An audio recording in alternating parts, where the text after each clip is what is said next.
मेरा जय भीम, नमो बुद्धाय, नमस्कार, आदाब, सत श्री अकाल। साथियों, आज हम भारत की आज़ादी के 75 साल बीत जाने के बाद हम इस देश में रह रहे हैं।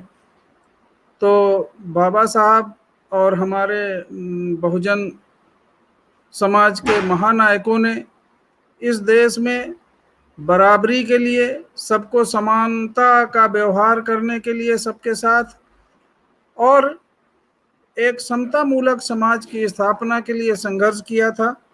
बाबा साहब ने एक लिखित संविधान देकर भारत में प्रजातंत्रात्मक शासन प्रणाली स्थापित करके इस देश के सभी नागरिकों को समान रूप से समता, स्वतंत्रता और बंधुता की स्थापना का पूरा प्रबंध किया। बाबा साहब ने सोचा था कि इस देश में हजारों साल से जो वंचित समाज रहा है, बहुजन समाज यहाँ का मूल निवासी, जिसे एक व्यवस्था के तहत, एक कौन सी व्यवस्था? ब्राह्मणवादी व्यवस्था, जो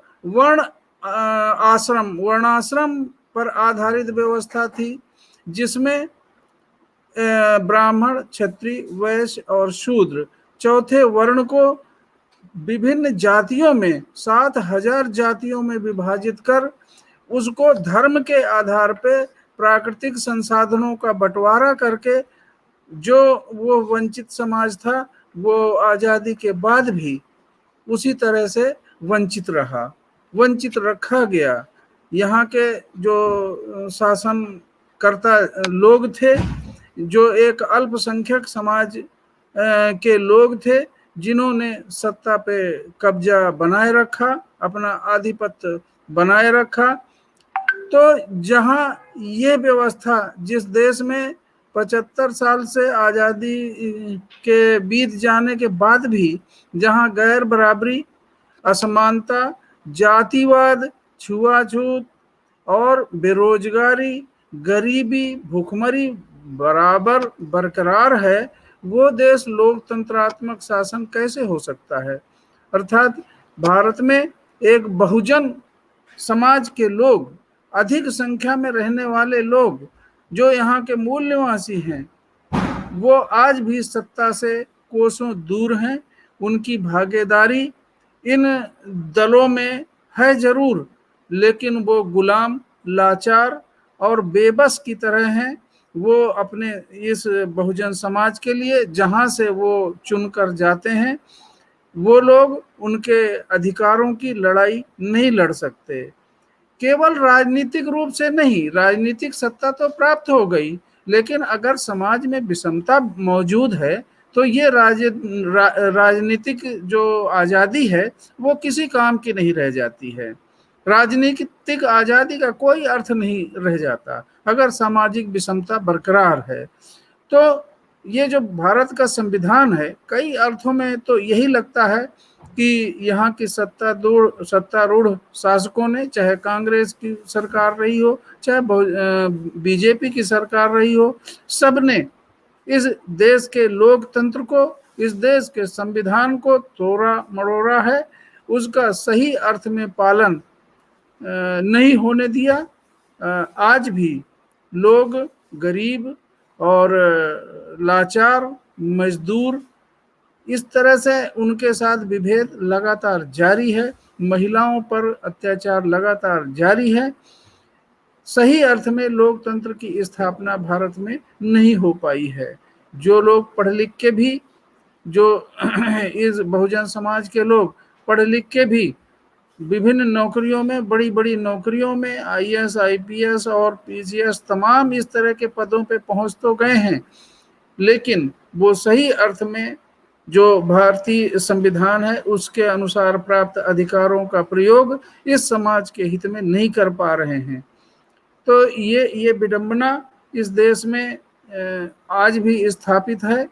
ये घर कर गई है कि बहुजन समाज के शिक्षित होने, अमीर होने, अच्छे पदों पे पहुंचने के बाद भी जो गैर बराबरी है, वो सामाजिक गैर बराबरी तो बिल्कुल बरकरार है।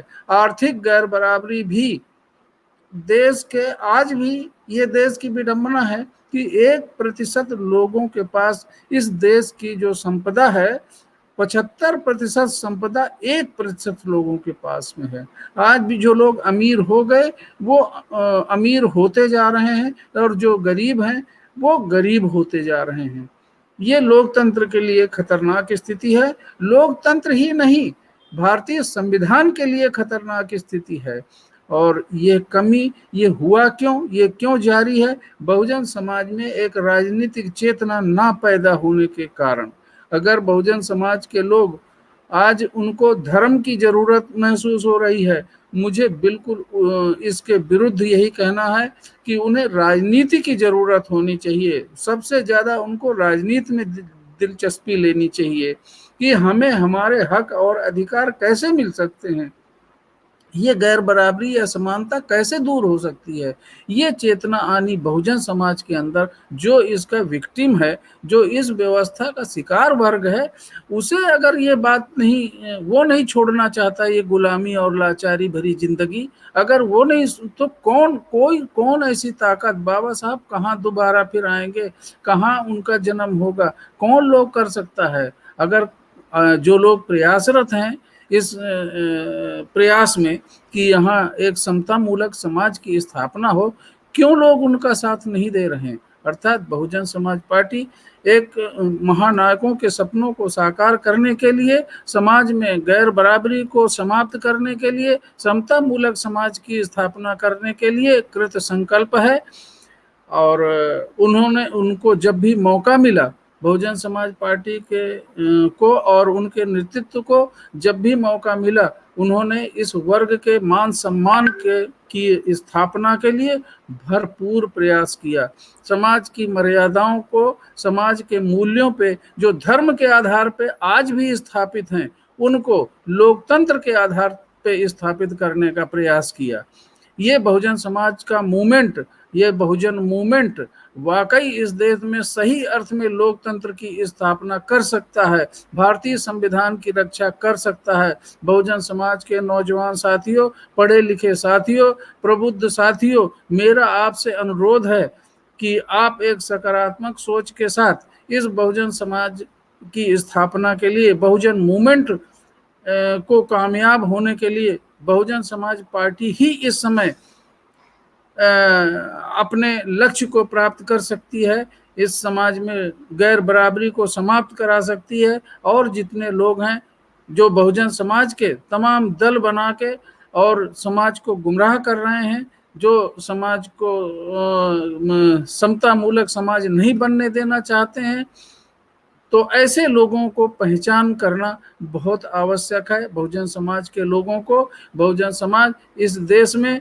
बहुजनों का शासन बहुजनों के द्वारा और सर्व समाज के लिए स्थापित करना चाहता है। अगर एक व्यवस्था जो पहले से स्थापित है गैर बराबरी बनाए रखना चाहती है, वो कभी नहीं चाहेंगे कि इस देश में समता मूलक समाज की स्थापना हो। ये कांग्रेस दल की पार्टी हो, चाहे भाजपा की पार्टी हो, चाहे समाजवादी की, ये लोग केवल सत्ता में बने रहना चाहते हैं। इनका उद्देश्य कुछ भी नहीं है, इनका कोई मिशन नहीं है, इनका कोई एक लक्ष्य नहीं है। बहुजन समाज पार्टी एक राजनीतिक दल के साथ एक मिशन भी है। एक कौन सा मिशन? बाबा साहब अम्बेडकर की विचारधारा, इसको लागू करने के लिए, उनके सपनों का भारत बनाने के लिए, बुद्ध के सपनों का भारत बनाने के लिए, फूले साहू महाराज के सपनों का भारत बनाने के लिए बहुजन समाज पार्टी कृत संकल्प है।